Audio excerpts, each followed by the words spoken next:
जय जगन्नाथ। दोस्तों, भक्ति में ये शक्ति सीरीज में आप सबका स्वागत है। ये जो अनुभूति की सीरीज में आप सबके लिए लेके आई हूँ, इसमें आप लोगों का साथ बहुत मिला, उसके लिए आप लोगों का बहुत बहुत शुक्रिया, बहुत बहुत धन्यवाद, दिल से धन्यवाद।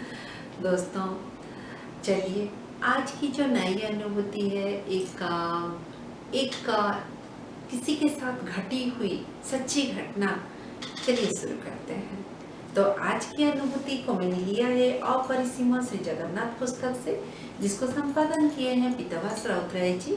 और जो अनुभूति है वो है कृष्ण चंद्र महापात्र जी की। दोस्तों, नौकरी के टाइम पे वो एक बार ऐसे ही छुट्टियों में गांव आते हैं, और गांव में आते हैं तो क्या होता है, जो बचपन के दोस्त हैं वो तो मिलना होता है। तो मिलते हुए एक बार प्लान करते हैं कि चलो हम लोग पुरी चलते हैं। उनकी गांव से पुरी का डिस्टेंस 12 से 13 किलोमीटर होगा। तो वो पुरी जाने का तय करते हैं। तो सारे क्या करते हैं, अपनी अपनी बाइक पकड़ते हैं और 4-5 दोस्त पुरी चले जाते हैं। जब मंदिर में पहुंचते हैं, जब पुरी जाते हैं तो एक उत्साह है, लेकिन मंदिर में पहुंचते हैं काफ़ी भीड़ है, बहुत ज़्यादा भीड़ है, जिसके वजह से उनका दर्शन अच्छे से नहीं हो पाता। बड़े दुखी होके आते हैं, बाहर आते हैं। उनके मन में था कितने मन से हम लोग आए थे, लेकिन देखो तो महाप्रभु की दर्शन नहीं हो पाया करके बड़े अति दुखी मन से आके बाहर आते हैं। जब बाहर आते हैं तो उनकी कोई परिचित रास्ते में दिखते हैं। जब वो सिंह द्वार के सामने आके पहुंच जाते हैं, मंदिर से पूरा बाहर निकल के आके पहुंच जाते हैं, उनकी कोई परिचित वो दिखाई देते हैं। वो बोलते हैं, अरे आप यहाँ कहाँ? तो वो थोड़ा पहचान नहीं पाते, तो वो अपना इंट्रोडक्शन देते हैं। तब जो कृष्णचंद्र जी हैं वो पहचानते हैं, फिर बताते हैं ऐसे छुट्टियों में गांव आया था, दोस्तों के साथ प्लान बनाया महाप्रभु के दर्शन करने।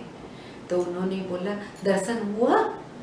नहीं, दर्शन तो नहीं हो पाया, अच्छे से नहीं हो पाया, हुआ लेकिन अच्छे से नहीं हो पाया।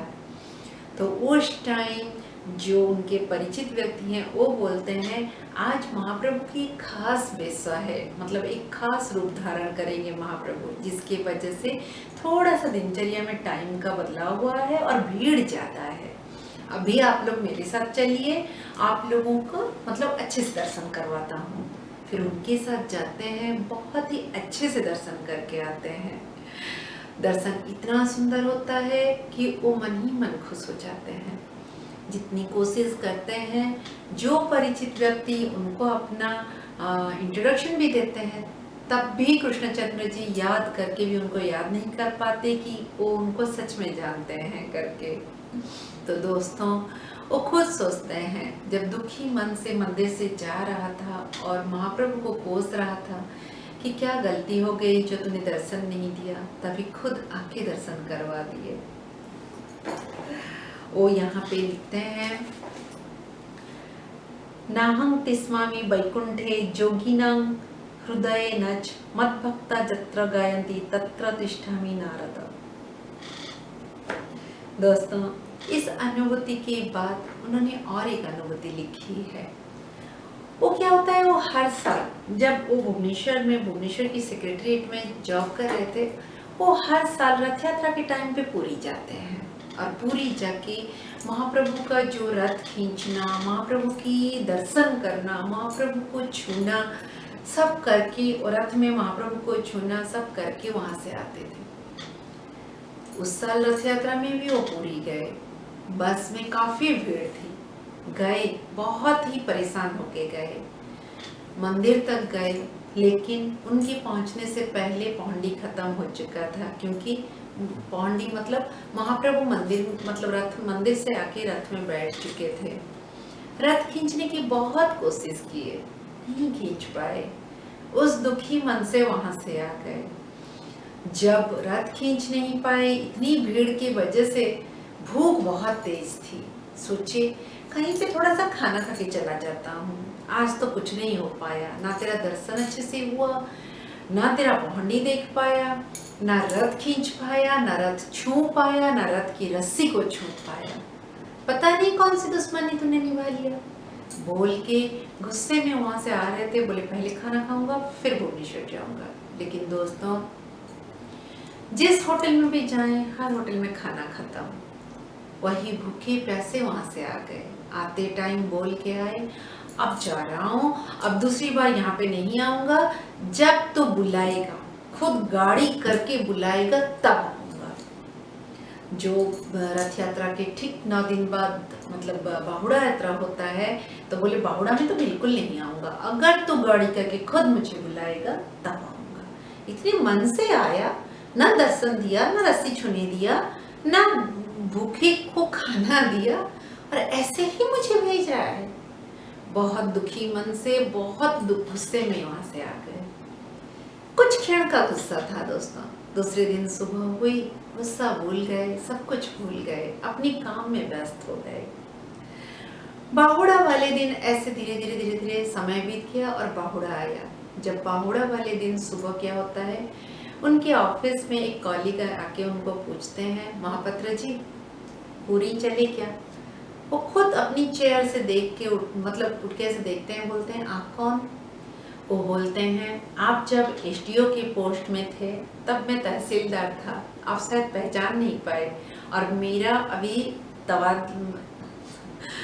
अभी ट्रांसफर होके अभी मैं दूसरी जगह पे हूँ, दूसरी जगह पे तहसीलदार हूँ। बड़े दिनों बाद आज आपसे मिलना हो रहा है, उसीलिए शायद आप पहचान नहीं पा रहे हैं।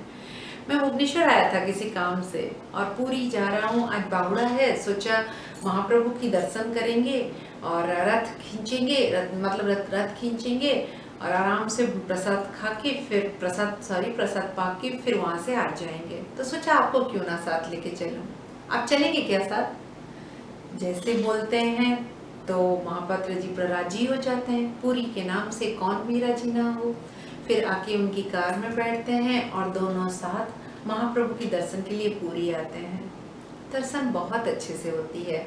जो बाहुड़ा की जो पौंडी है वो भी नहीं हुआ होता है, उसको भी अच्छे से देखते हैं। महाप्रभु विराजमान होने के बाद रथ में उनका दर्शन करते हैं। उसके बाद रथ खींचने का भी सौभाग्य मिलता है। महाप्रसाद भरपूर दोनों भर पेट खाते हैं। फिर दोनों शाम को वापस आते हैं।